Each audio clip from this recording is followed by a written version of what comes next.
incroyable. Oui, alors Georges, c'est un grand frère et puis j'ai suivi son parcours. Après déjà la première élection où il avait perdu et il a dû aller aux États-Unis pour étudier, apprendre et s'enrichir intellectuellement pour pouvoir revenir encore. Donc il a persévéré et il a réussi à rassembler. C'est surtout ce qui est à mettre en avant, c'est que Georges a réussi, Monsieur le Président Georges Weah maintenant a réussi à rassembler le peuple libérien derrière lui et c'est vraiment une grande satisfaction. Je suis vraiment très très très heureux pour lui. Et vous avez quelques points en commun, il y a le foot évidemment, mais il y a l'engagement aussi. Vous, c'est plus pour le moment en tout cas, sur le plan de l'éducation avec cette école que vous avez ouverte à Pokou, Kwame Krho. Qu'est-ce que vous pouvez nous dire de cette école ? Effectivement, c'est dans une zone cacaoyère, donc les enfants vont souvent au champ et en construisant cette école, on s'est dit qu'on a plus de chances de les attirer vers les bancs que dans les champs de cacao et surtout changer leurs conditions de vie. L'endroit où ils étudiaient avant était catastrophique. Et donc pour leur permettre justement d'apprendre dans de meilleures conditions et essayer d'avoir un avenir meilleur, mais on les met dans ces conditions-là, dans des classes plus fraîches, avec des professeurs qui vont vraiment les aider dans leur évolution. Alors en tant qu'icône du foot ivoirien, est-ce que vous sentez cette mission qui vous incombe justement de participer aussi au développement, à l'éducation, à promouvoir l'éducation en Côte d'Ivoire ? C'est pas une mission vraiment qu'on m'a donné, c'est juste un constat que j'ai fait et je me suis dit je dois apporter un petit peu ma contribution au développement de mon pays. Et pour moi, aujourd'hui, le meilleur moyen de le faire, c'est par la santé et par l'éducation. Alors on est en année de Coupe du Monde, Didier, une Coupe du Monde qui se jouera pour la première fois depuis 2200. La Côte d'Ivoire qui a été éliminée aussi prématurément, oui. La CAN en 2017 au premier tour. Est-ce que le football ivoirien vit en ce moment un coup d'arrêt après, on le sait, la génération dorée que vous avez représentée ? Oui, c'est un coup d'arrêt, c'est vrai que c'est dommage pour le football ivoirien, mais je pense que c'est aussi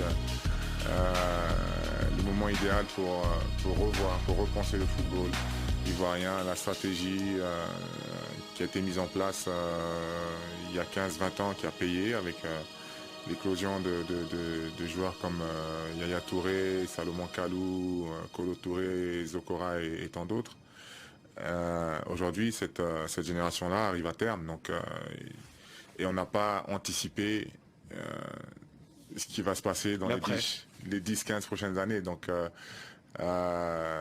ça donne ce genre de moment-là, mais bon, on va se relever. Qu'est-ce qui manque aujourd'hui aux sélections ivoiriennes pour rivaliser avec les meilleurs ?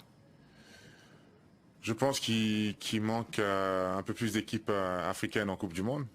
Il faut savoir qu'il y a encore très peu de temps, on n'avait que 5 équipes en Coupe du Monde comparé au continent européen qui avait bien plus d'équipes. Donc forcément, si on augmente le nombre d'équipes, bon, au niveau, c'est un calcul très simple à faire. On a plus de chances de se retrouver en quart de finale, en demi-finale et peut-être en finale.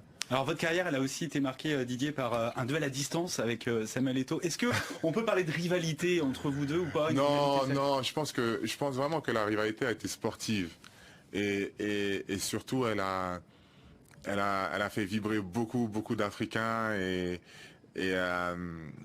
nous on a la sagesse nécessaire pour justement jouer avec ça, mais en même temps d'un autre côté leur faire comprendre qu'on est des frères et qu'on est africains et que ce qu'on fait c'est pour le grandir l'Afrique.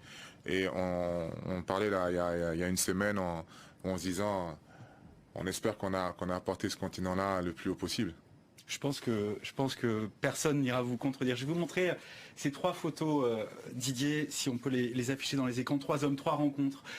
Guy Lacombe, José Anigo, José Mourinho. Lequel de ces 3-là a le plus influencé votre destin ? Ils l'ont tous d'une manière ou d'une Guy autre. Lacombe à Guingamp, José Anigo à Marseille. Oui, José Guy Mourinho Lacombe à Guingamp à parce Chelsea. que je suis remplaçant en deuxième division et le mec, il dit, c'est lui que je veux pour remplacer Fabrice Fiorez qui cartonnait en plus à l'époque, qui part au PSG. Donc moi j'arrive de deuxième division dans un club qui lutte pour le maintien en première division. Et on se maintient et lors de cette dernière journée, il dit sur les écrans, il dit lors d'une interview que va falloir suivre, il y a 2 joueurs qu'il va falloir suivre, Florent Malouda et Didier Drogba, et puis, il s'est pas trompé, donc il avait le flair. Mais José ensuite, j'aurais mis aussi Les années Alain à Perrin. Marseille, ça n'a pas J'étais à été long, mais Marseille. ça a été très, J'aurais très mis fort, aussi en tout Alain cas. Perrin parce que les deux, à leur manière, m'ont aidé dans mon apprentissage très très très rapide. Et ce sont ces 2 personnes-là qui m'ont permis ensuite de prendre mon courage à 2 mains et d'aller avec quelqu'un comme José Mourinho qui vous passe un coup de fil un jour. Comment ça s'est passé justement ce passage de Marseille à Chelsea? Comment ça s'est concrétisé? j'étais déjà à Marseille et on joue un match de Ligue des Champions contre Porto. Et donc je marque en première mi-temps et je les fatigue bien comme il faut. Et il y a le coach avant la deuxième mi-temps qui vient me demander si j'ai pas un cousin ou un frère qui joue comme moi en Côte d'Ivoire. Je dis non, mais il y en a beaucoup, ils sont bien meilleurs que moi. Donc ça a été le premier contact. Et ensuite, lorsqu'il a eu la chance de rejoindre Chelsea, le premier joueur qu'il a voulu recruter, c'était moi. Donc ça a été difficile pour moi de quitter l'OM. Mais au final, quand je m'assois et que je fais le bilan de cette belle carrière, je pense que c'était au final une bonne décision. Un premier passage à Chelsea 2004-2012, il y en a eu un autre entre 2014 et 2015. Des années assez prolifiques, 4 titres de champion, 2 fois meilleur buteur de Première Ligue. Il y a 4 cups également, une Ligue des Champions évidemment. Est-ce que vous pensiez en arrivant à Londres que vous alliez laisser une telle trace à Chelsea? Vous avez été désigné joueur du siècle de ce club-là londonien et une telle trace également en Première Ligue. C'est-à-dire que les 2 premières années, je pensais à partir. Parce que j'étais pas à l'aise, je m'étais pas encore bien adapté à la vie londonienne et à ce football. Mais avec l'aide de mes coéquipiers, de l'entraîneur et de mon environnement, je me suis accroché, puis on a réussi à faire de belles choses. On dit de vous aussi que vous êtes un joueur comme ça de grands matchs. Le terme anglais c'est big game player. Et il y a une résistance à la pression. Est-ce que ça, vous l'avez travaillé ou c'était quelque chose d'inné pour vous? Je peux dire que c'est inné, dans la mesure où déjà tout petit, je m'imaginais, je plaçais le ballon, on jouait sur le trottoir, je place le ballon, dernier coup franc, dernier penalty devant 60 000 spectateurs, on s'imagine, on se fait déjà un scénario, donc déjà tout petit, on essaie de le vivre. Alors dans ces moments-là, en fait, je joue au football pour ces moments-là. Donc, plus il y a du monde, plus je m'exprime et plus je suis performant. La Côte d'Ivoire, la France, l'Angleterre, la Chine, la Turquie, le Canada, les États-Unis. Qu'est-ce que vous retenez de cet incroyable parcours d'Didier Drogba? Le football est universel.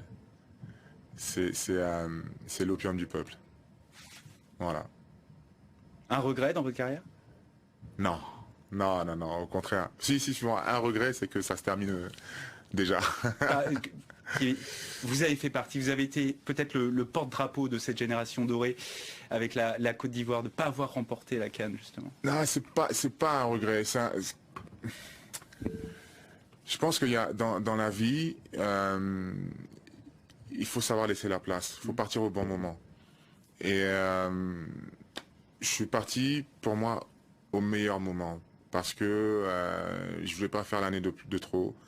Parce qu'il y avait des jeunes qui étaient là, qui poussaient, qui avaient envie de jouer, qui avaient besoin d'éclore. Donc, à un moment donné, c'est un sport collectif, il ne faut pas penser qu'à soi. Il faut s'effacer et puis leur donner la chance de s'exprimer. Et c'est en s'exprimant comme ça qu'on a réussi à gagner la CAN. Mais cette CAN-là, ils ne l'ont pas gagnée en 2015. Ils l'ont gagnée parce qu'on a fait 2006, 2008, 2010.